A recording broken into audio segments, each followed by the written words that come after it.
Hello everyone, you're watching Will You Hire Me episode 3. This time we have a Zoom case interview by Elena Zhukova at BCG. Notice how the case dynamics differs from a face-to-face interview from episode 2. To learn how to tackle Zoom challenges in a case interview, read our new blog post linked in the video description.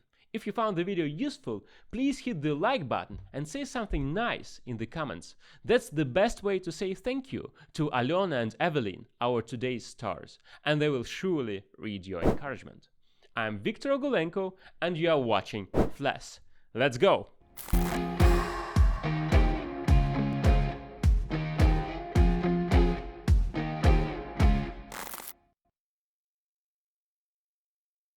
So let's maybe kick off with your experience, and thanks a lot for sharing the CV. It looks pretty impressive.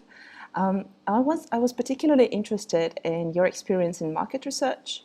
So you said first of all you managed to expand the target customer base by amazing 20%, and also you worked on product customization for your customers. Could you please talk more about this experience? Yeah, for sure. So during my time as a market research associate, it was actually for a startup based in Beverly Hills in Los Angeles, founded by my alumni community. Mm-hmm. So my time here, something that I did specifically was in order to kind of put together pitch books and deals to kind of market to our customer base, because as a newly startup, we wanted to kind of expand into different target specific customer segments. Mm-hmm. And also mainly international. So we had a lot of business with mainland China as well. Then I wanted to kind of look into what kind of strategy that we can implement specific to our startup to kind of target these customers. So the main customers that we were targeting were mainly Chinese immigrants or other Asian Americans within the US who had a particular interest in the hard flooring business, because we knew that a lot of Asian Americans prefer a lot of hard floor in their homes. Okay. So we had a specific hard floor that we had. So I kind of did some market research into different areas, like concentration, to see where we could best position ourselves to kind of enter a specific market.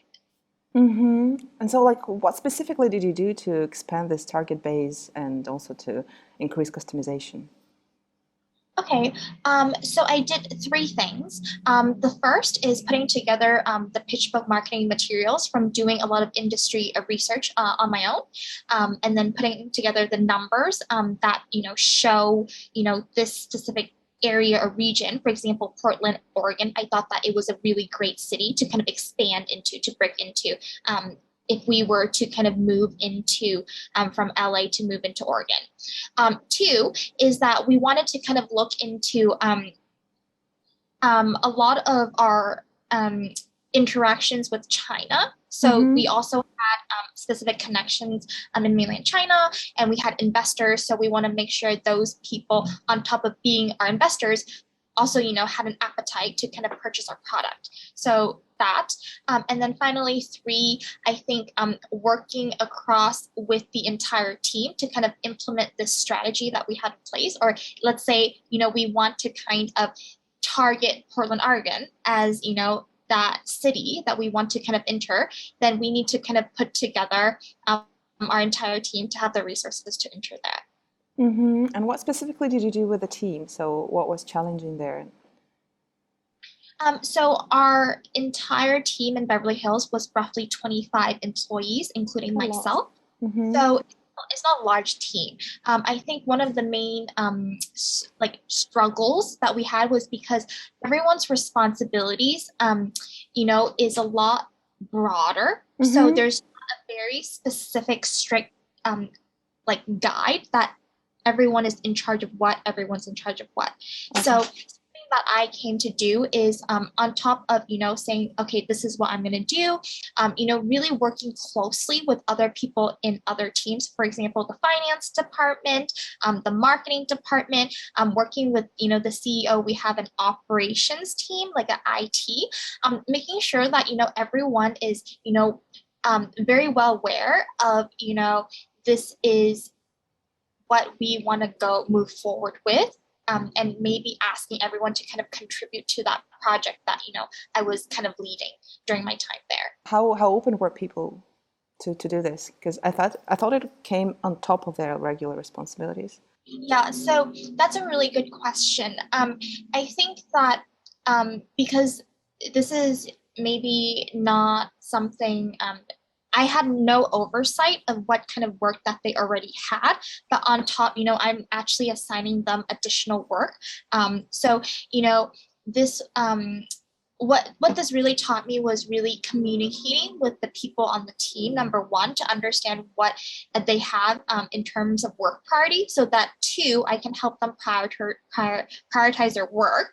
And therefore, three, I can make sure that everyone is working well together by having regular check-ins to kind of move toward, the timeline or the deadline that I have in place for them. Because at the end of the day, we wanted to kind of get the materials, like at the marketing deck, and also when we did the presentation with their clients, we want to make sure that we're able to meet that deadline. That sounds pretty challenging. So, like, was everyone open? Like, did everyone comply with your deadlines? I think initially we definitely had like one or two people who kind of slacked off, but I went and had a discussion with my partner or like my direct manager and got some advice on how do lead such a big team with people with such diversity. And I got some really good advice from him. Going forward from then I was able to kind of have a more closer knit conversation with some of these team members, as well as overall, that I made sure that I'm on their side, showed them that I'm willing to help and even take on some of the work if one or two people were not comfortable or like was just overloaded or something like that, just to make sure that I make them feel that I'm there for them, to assist in that sense, or maybe sometimes even delegating tasks somewhere else. So you like reshuffle the work as you progressed.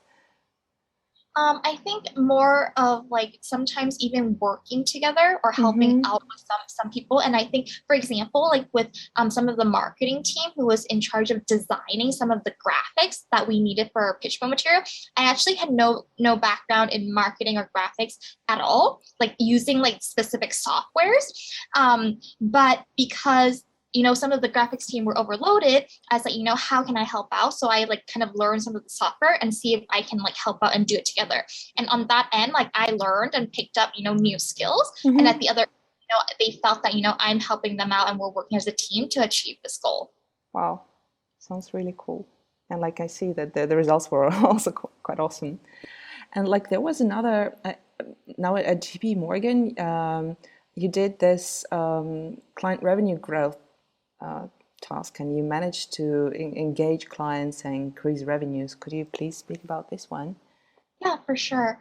So at JP Morgan, I basically look after a lot of our local and mainland Chinese clients. My clients are mainly large financial institutions such as other investment banks and even some smaller private equity firms. One thing that I did is number one, manage escalations for day-to-day BAU so that there wouldn't be major financial risk or impact to the business. Two is once that everything goes smoothly, then we can actually have an open discussion with our clients on bringing in additional balances because we work as a custodian. So to bring in additional balances into what they currently hold with us. So these kind of conversations usually would involve with the client, we see that everything's been doing very well, like seeing them, hey, any chance that, you would be interested in, opportunity to increase, let's say, Singaporean equities with some lenders here. Opportunity here for you to make use of that extra liquidity, and it's good for both ends because we make off their management fees mostly. But like, didn't you have anything similar beforehand? So I thought that revenue conversations were pretty widespread. So what was particularly new that you did? I think something that was new because specifically in Hong Kong and region, my business is tri-party. So something new is if you heard of the Stock Connect, which is the Shanghai Shenzhen exchange Mm-hmm. that has been around for the last 2 years. It allows a lot of international investors who want to enter the China market to do so. Mm-hmm. So a lot of investors, financial institutions in Hong Kong, such as other American banks, have an opportunity to kind of enter into the China Stock Connect, Bond Connect, to purchase these bonds and A shares within China to enter and be able to kind of have that liquidity. So it's very interesting to know about these products and to help kind of be this bridge to help these international investors and also the China, like with the mainland China, them to kind of match them together to make it work. Mm-hmm. So you were connecting them to this like stock exchange and this opportunity. Is that correct? With JP Morgan, we're a custodian. So I guess you can say connecting in the terms of increasing their balances in our. That sounds very interesting. And have you had any experience when you managed to persuade somebody and to change their point of view, like if not completely, but like somewhat significantly, and especially somebody who's more senior than you? Yes, I did. Yeah. So I can tell you about an experience I had with my current role at JP. Mm-hmm. When I first started my current job, I did notice that there were quite some inefficiencies within my current business, just because it's a lot of the operational processes have been around for a very long time, and it's always been a certain way. So sometimes it's hard to kind of come in new and then try to change everything right all at once. One particular thing was within specifically my team, we had a client allocation tracker. It's a very neatly organized tracker that we use in our Hong Kong team. The only issue was because we had to do a lot of manual inputs into this tracker. Every single team member had to do that. And I think in 21st century, a lot of these processes should be automated, where like for example, in EMEA in London, you press a button, everything's done. We shouldn't be going in every single client and then manually, like every team member putting in like 5-7 hours to input these things. So I brought that to my manager saying, maybe is there a way we can, automate this, because maybe revamp this tracker so we can match it more closely to what the London team has in place, which I think, would be a lot more efficient. I think my manager, his initial comments was no.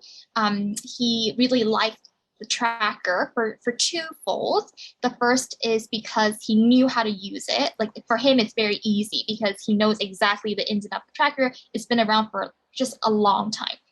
And I think two is that he was afraid that any changes to the tracker, like let's say automating it, would cause the team not know how to use it, or frustration such as like some data loss or something like that. So after trying to convince him the first time around, realizing that he was no, like he doesn't want to make any change, then I think during my first couple months, I had a lot of downtime. So during my downtime, I saved an extra file of the tracker and played around with it. And I ended up, writing a VBA, and I automated it. So now, like instead of having each member put in a lot of manual inputs, which can cause a lot of human error, you just like put in 1 or 2 inputs and click a button and it's automated. And I didn't delete the old version of the tracker. It's always there, but I just made an additional one that, I just organized and automated. And I showed that to my manager. So I was hoping that he'd be impressed and that he wants to use it.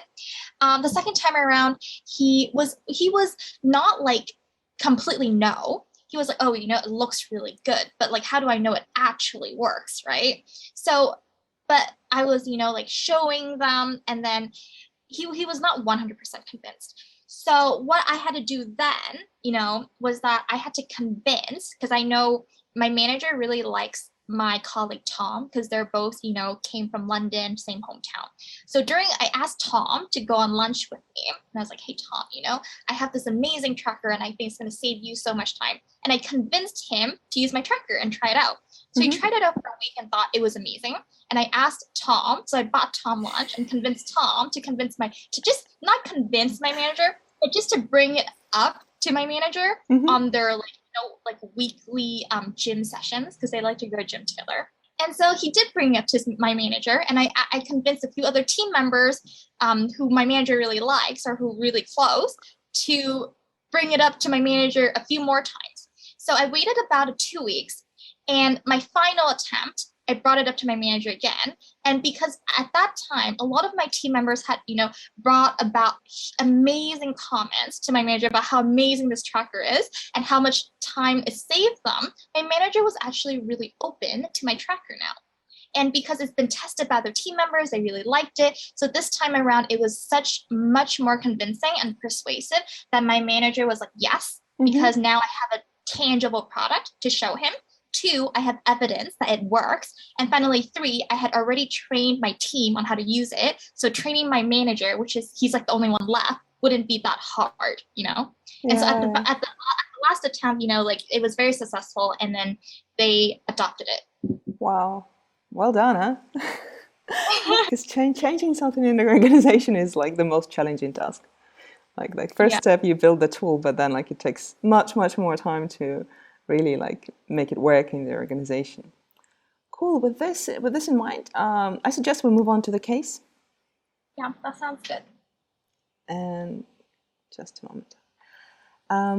So like this case is pretty old. So let's imagine where like in pre-COVID times when like all the planes flew freely from one place to another.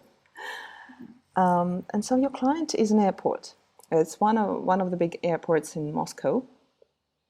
And as part of the larger project, you were asked to look into car parking next to the terminals. And the task you have on hand is to increase revenues you get from this car parking. Okay, is that it? Yeah, it's simple as this. Before we get started, I want to ask a few clarifying questions just to make sure that we're on the same page. First, it seems that the only objective here is to just increase revenue for these car parks within the Moscow region. Are there any other time constraints, like within 6 months or within a year, or any other objectives that, I should know? Well, yeah, you're right. It's just like focused on the revenue for this airport car parks. And well, the request is to do it, like to increase it as much as possible, as quick as possible, ideally with like very, very limited costs. And the second question is, I just want to understand a little bit, how do these car parks make revenue? So is it just like a car goes into the car park and then come out after 2 or 3 hours and they make money that way? Yeah. Or is there any other revenue streams that I need to...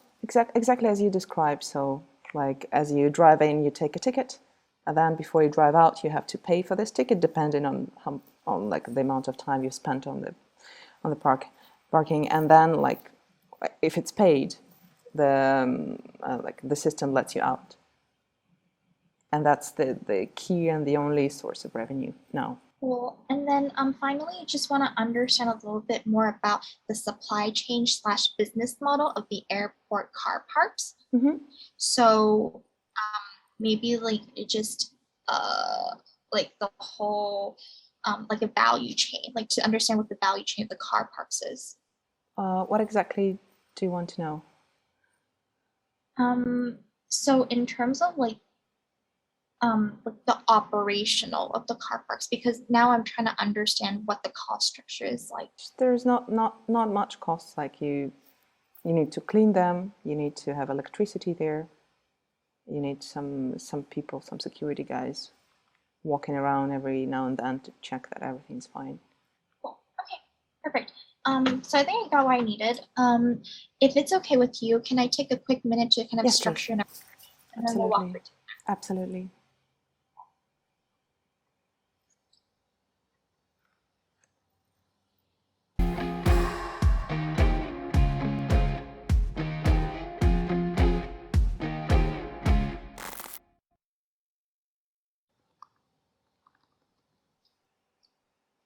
Okay, great.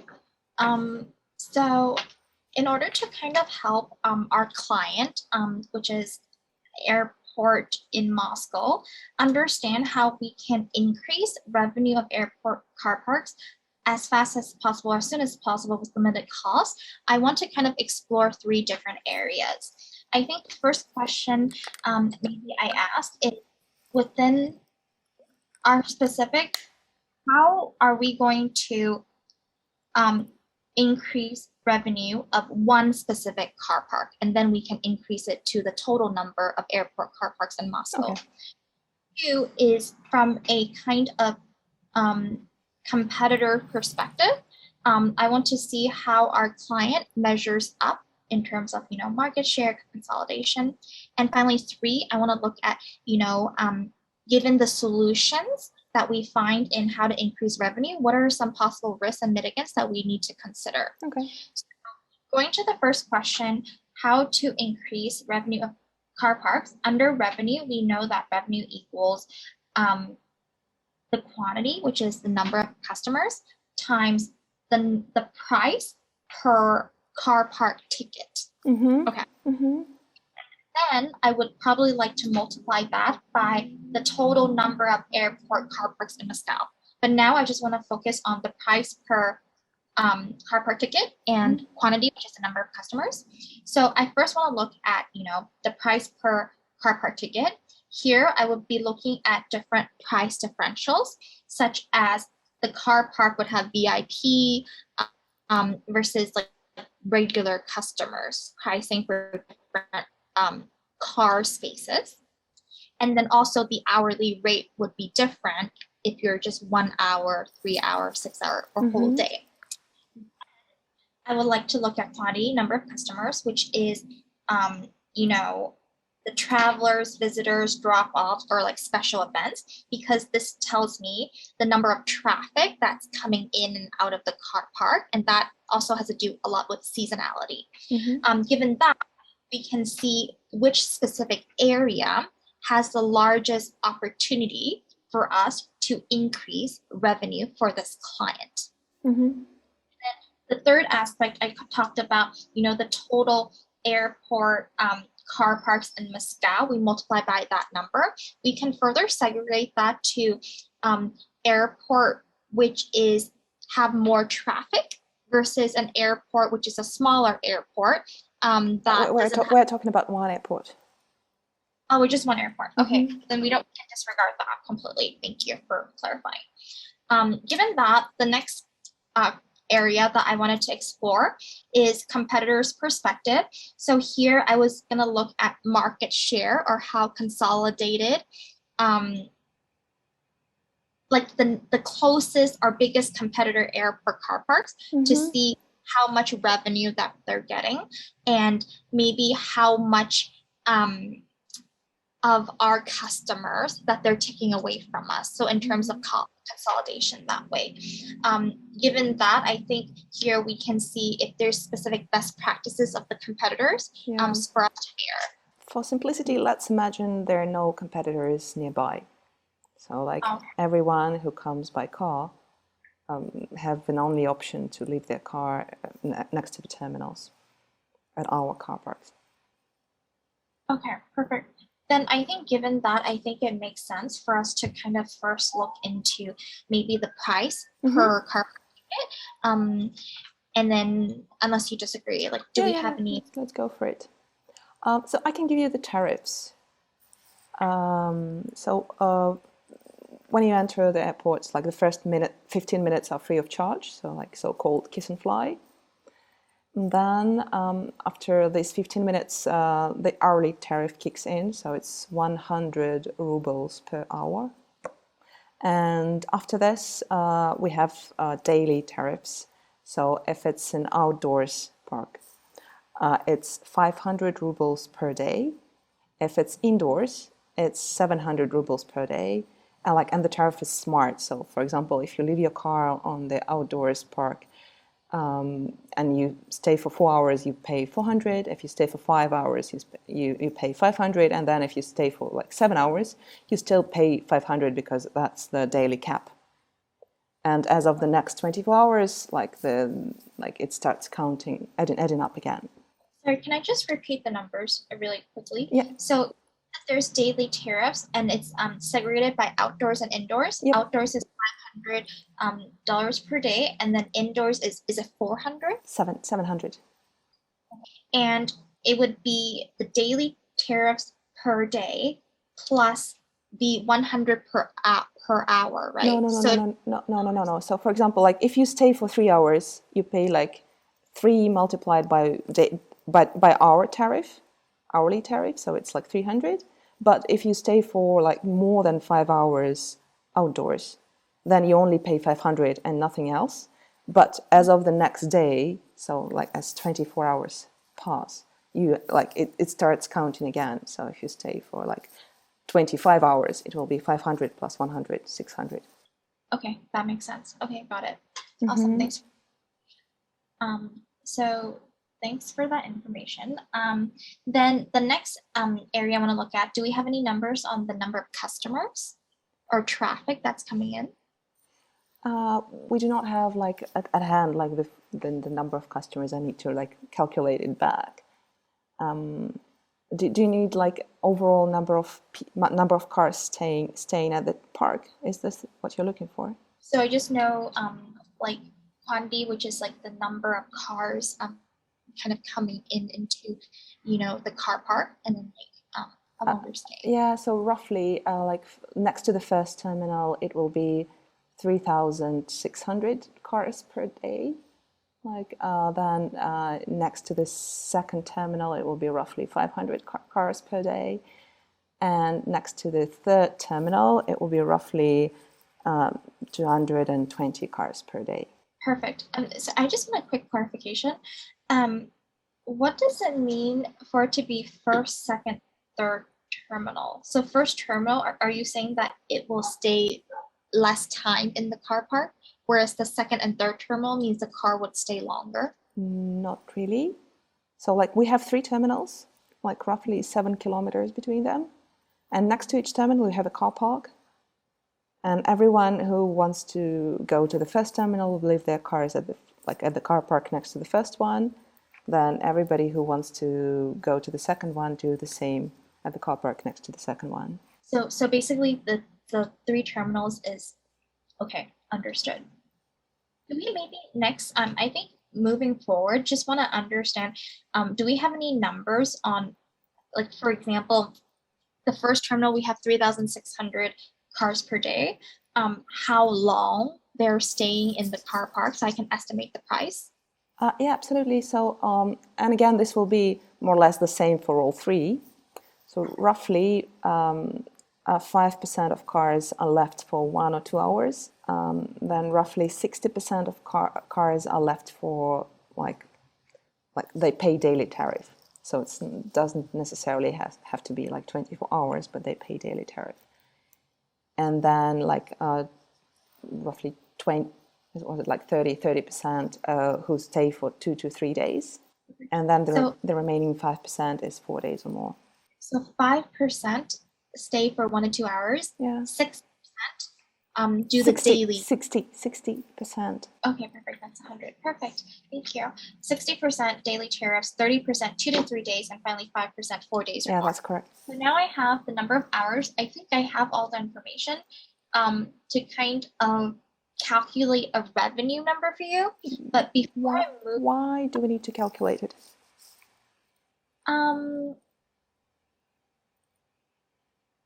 Originally, I was going to kind of maybe in these different segments kind of calculate individual revenue numbers to see where is the highest, where is the lowest, so we can see an opportunity for us to kind of increase the segment with the lowest revenue to kind of be higher in order to increase revenue this way, because our objective here is to help our client increase revenue. Yeah, can you roughly estimate it without like doing the calculations? I see. Can I have a minute to kind of digest the data? Yep, sure.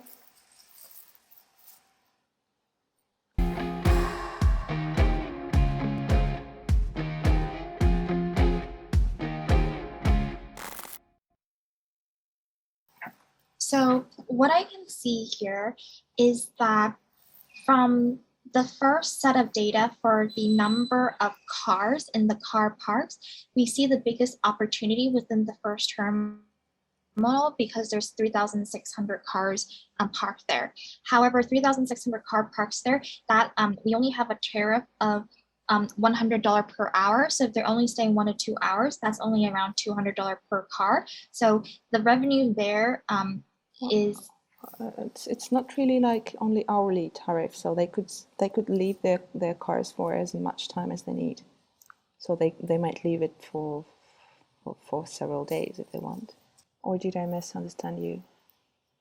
I think I just noticed something with my numbers.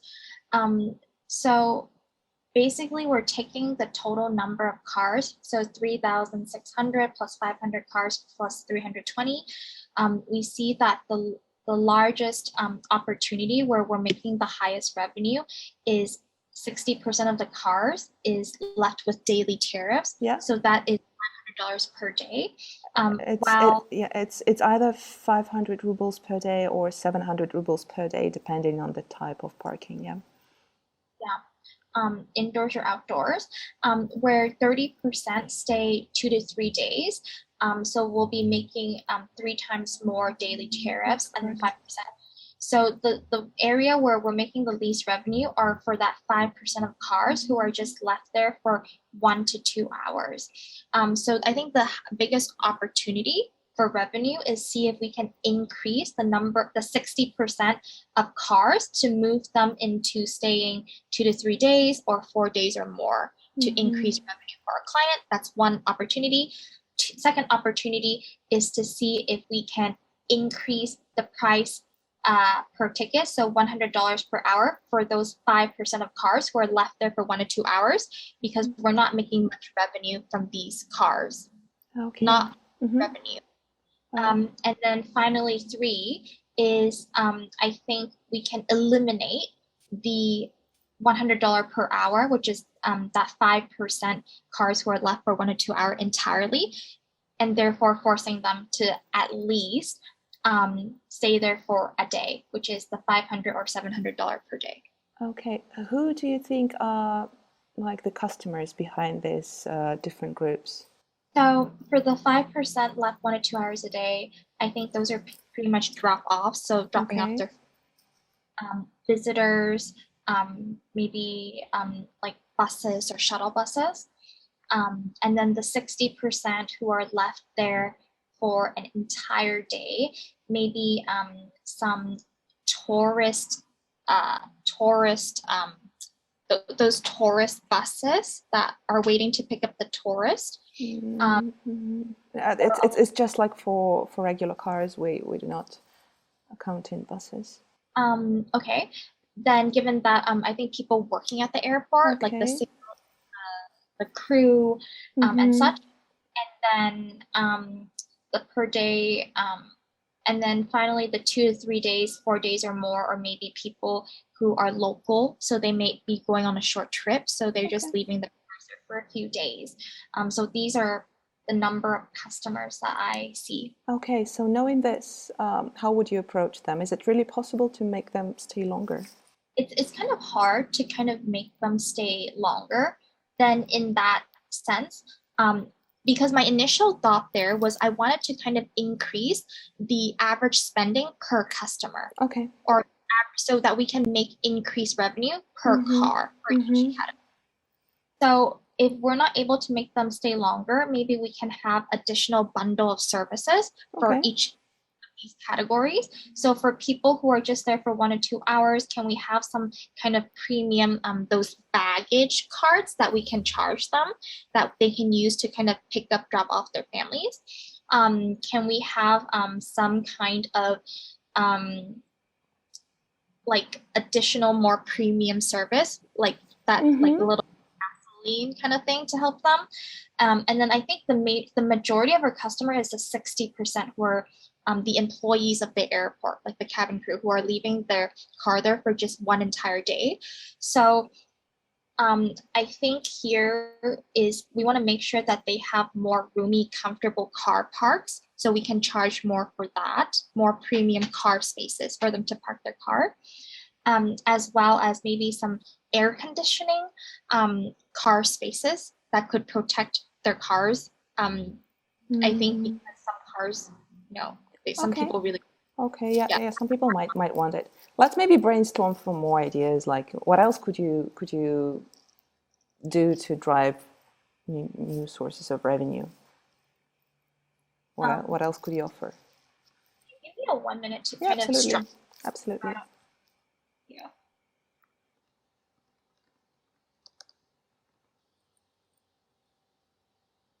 Okay, so thank you. I thought about a few ideas. Here I mainly want to target that 60% of our customer segment, which is our employees. So I thought about maybe 3 or 4 ideas here. Number one is I thought about, since they're leaving their car there for an entire day, maybe we can have a car wash for them, to have additional revenue here. 2 is, can we have a more location specific, so convenient car space where it's very close to the entrance, reserved for them, so they have to pay for that. So it's easy for them to go in and out of the airport, because I know they're probably very busy. 3 is we want a VIP line, so when they're entering the car park, instead of having them to line up with the other visitors and other normal people, we have a separate line, so they skip the line. It's more easy to enter and exit the car park. Finally, 3, we want to have a specific section blocked off for just these employees, so that they wouldn't have trouble having to look for a car space. They would just know this section is reserved for me and paying extra for this convenience. So those are their extra revenue that we can charge. The second part is I bundle up the short stay vacation and the long vacation for people who are 2 to 3 days or 4 days or more. Here we want to have security is probably most important for them, because they're leaving their car there for a few days or extended time. So we want to make sure that we have high security cameras in these car spaces to make sure their cars are safe. We want to make sure there is actually some kind of guards or beeping. And then another thing would be really helpful, is that I don't know what you call it, but you know those people where you give them the keys, and then when you come back from Valet vacation, service, yeah. And we have the service for these people, and we charge extra. And then finally, going back to that 5%, which is not that important. I just thought I talked about the baggage, like a premium baggage claim is like, by the time you come back, we have these robots that automatically bring that baggage to your car. Oh, nice. So you don't even worry about your baggage, and we charge a little bit for that. But that's only 5%, so I not too worried about that 5% group. Okay, good. Okay, with this part, it's understood. Anything else you'd like to explore? I think maybe one thing that would be helpful is that probably we want to do a survey for current car park customers to understand better their preferences of our service of the car park, so customer service, and to make sure that we actually has a customer loyalty program in place, because I know that if customers return and we have a good loyalty program, such as specific perks or discounts, or even telling them specific events or promotions of the airport, could increase customer traffic. Okay, understood. Good. Now let's imagine that you're in the client's office and you walk along the corridor and you bump into the manager, like the one who's in charge of those car parks. And as you go together to your meeting room, you literally have 1 minute to brief the person on your recent findings and recommendations. Can I have 20 seconds to structure? Absolutely.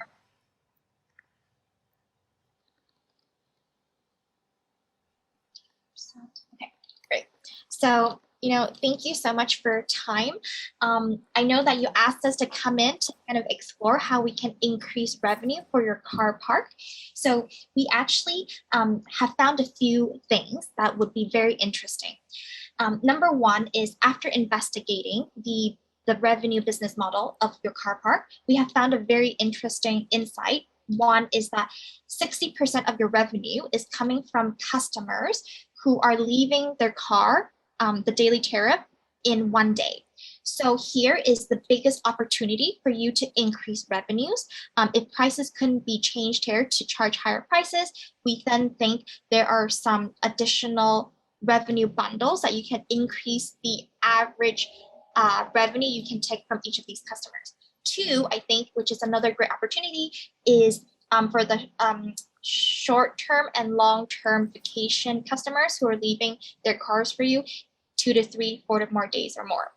By implementing some of the ideas I'm going to share with you next, I think for the 60% customer group, that would at least increase your revenue, your current revenue, by at least 30%, coupled by the other segment, which is the short-term, long-term vacations holder would add in another additional 15% revenue.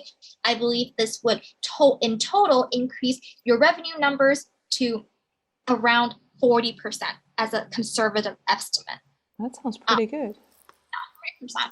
40%. Just looking at the current prices, some of the ideas that we kind of looked into and found for you, the major ones we think are, for example, the valet service for the short-term, long-term vacation holders. There's an opportunity here for the current employees, which is the 60% market. We want to share with you, we think that the VIP line or blocking off a specific section would be extremely helpful.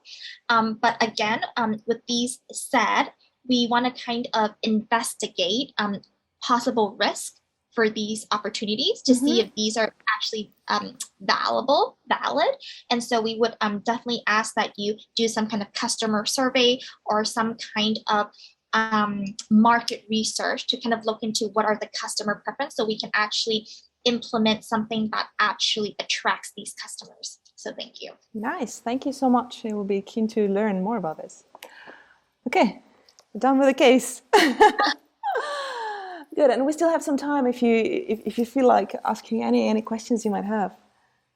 Yeah, thank you so much for guiding me through the case. One is I would really love to kind of have an opportunity to learn a little bit more about your experience, with BCG Macau specific projects that you worked on. And then two is, you shared, I think, I guess you did your MBA in LBS. Yeah, that was it. A point for you like transition into consulting, or are you already working in consulting before that? Yeah, so I might start with the second one, if you don't mind. So it was in between. So I was already working in consulting. I took a break for 2 years and then I came back. So, that's very exciting. So yeah, and this explains why I'm here for so long, because it includes 2 years at MBA. And talking about my experience, so I did a lot of projects in consumer goods and retail, and because it's my base practice area, I did a lot of this before joining consulting. Then I did a bit of automotive, also some pharmaceuticals and healthcare and some education. So it's, and also I did it recently, a project with a industrial port, which was completely new industry for me. So it was a challenge. That's really cool. What do you see as some of the trends or changes for consumer retail as we're coming out of COVID? Some major, changes within consumer retail industry. I would say some of the new consumer behaviors are here to stay. So all this rapid increase of e-commerce and interest in omni-channel experience is really to stay with us. This is one thing. Then secondly, I can talk more about Russia because I know more about this market. So here, definitely there's some kind of crisis situation. So people are becoming more price sensitive, and this also drives a bit different behaviors and more price checking and opting for cheaper options. That would be the second one. On the other hand, consumers are used to having really, really good experience. So they're demanding for more at a lower price. So I think these are the things that come to mind. And this is incredibly challenging for the retailers. Oh, that's incredible. So I'm guessing I'll be seeing a lot more Zara's popping up in Russia, right? Well, they will be optimizing their spaces. So some stores will be popping up, some stores will be disappearing. Okay, very cool. Thank you. That's really helpful. I think that's it for me. I would really appreciate any feedback that I can get for my case or anything in general. That would be really helpful. So as this is like a mock interview, so there are certain things I would look into. And how much time do you have so that I adjust the detail level? I still have some time to kind of finish off. Mm-hmm. So I appreciate it. But yeah, I'm happy to do if you want, we can reschedule another time for the feedback session as well. Let me go briefly through this, and then like if you want to learn more, I'm always there for you. So number one, I really liked how you were like getting into structure every time you move on, and like really offering and splitting the question in parts. What would be better if you framed it not as parts of the bigger topic to explore, but rather, in a way, drivers that help you to answer your key question. So, for example, your question was, how do I increase revenue? So it would be amazing if you talked through like this is how I can increase the revenue from this angle, and this is what I can do on this part of it, and this what I could do on that part of it. So always linking everything you do in like every bit of your structure to your initial question, and that would also help you to steer your thinking. So this is one thing, and really really checking that your structure is messy, because this is important. Sometimes some bits are left out. Another thing which is important and is really like thinking through your assumptions. Because as we moved forwards, you've made a couple of assumptions which might be true or might not be true. So you have to be very very attentive to this. And usually, like I know that this like interviewee-led format is might feel quite like quite shaky, but the interviewer is there to help you out with this. So actually, this is the person who knows the situation. You can imagine like you're talking to a client. So if you have an assumption to make, you can always test it with the interviewer, saying, "Hey, would it be correct to assume that, I don't know, for example, our airport employees are not price sensitive and are eager to pay more?" Other things which I particularly liked, and which you like definitely your strengths you can base on.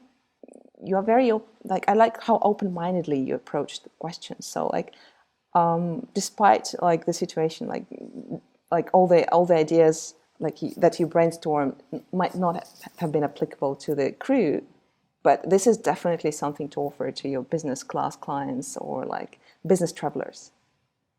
And I liked how you took different angles. So like, and you went through like thought through their experience, so and thought through their needs. So these people, it actually it's also like it's relevant as well. So they're short of time, they want convenience, and they're ready to pay for it. And so thinking about this, like having customer in mind, and really like offering some bits that would help to make their experience better is really cool. So How would you think you would approach the kind of like like increase the revenue? Were there anything that I specifically missed that you think would be good? yeah, there was a big bit missing. So we talked about how many cars you had at different car parks, but we haven't explored the capacity utilization. And if you looked in those numbers, you would see that for some terminals it was extremely high, and for others it was very low. So there was some difference between terminals, and they could have been approached differently. Was there anything else other than capacity utilization? I think that this was the major thing. This was the major thing. Like for the rest, it looked good. Did you feel that I was leading the case, or do you think? Absolutely. This was brilliant. So I felt like you are leading me through the case, and you are offering different paths and taking a decision on which path we're going through. So this is exactly what I would expect. Okay, and then last question. In terms of the communication approach, did you feel that I was concise or I needed to be more concise, or in the way that I present my ideas could be a little bit more clear? I would say it was fine. So I didn't feel like you were talking too much. And well, I mean, like you can always be more concise. There's like there is no limit here, really. I thought it was rather good. Like yeah. So again, like this is a different market for you, and you had to ask for additional information. I totally understand this. Thank you so much for your help. Really appreciate it. If there is any like additional feedback that you think would help make me, a better, candidate or help me improve in the future, I would be welcome to any feedback, both constructive and good feedback. Just because I think I'm always trying to improve myself. So thank you so much for your time. Really appreciate it. Yeah, absolutely. I would say like working on structure would be the main one, because really this is the skeleton of your case. So if you have a proper structure, it's super easy to go through the case and you will do it very fast. Because like when you know like all the drivers of your key question, you just slide through this, you know what to ask, you know what hypothesis you might make, and then you just tick it on and off as you explore. And like really thinking about it as in terms of drivers. So how I usually do this, it's either a sum of things, or you multiply drivers, and this brings you to your key question. And then every time you drill down, you use the same approach. Sum of things, so sum of different ideas, and then multiply different drivers. So this multiplied by this multiplied by this is equal to answers a question. Absolutely. Thank you so much, Eleanor. That was very helpful. Thank you so much, and hope you have a wonderful evening. Thank you so much, and thanks a lot for taking it at such a late hour. Very, very much appreciated. I couldn't tell, absolutely. Take care. Thank you so much. Cheers. That's all. Hope you found the video useful. Please smash those like and subscribe buttons below the video, as they are your best contribution to future episodes. And if you want to become a participant of a future episode, just send your CV to YouTube at flexibilità.pro under the subject "Will you hire me?" candidate. Thanks for watching, and until next time. Cheers.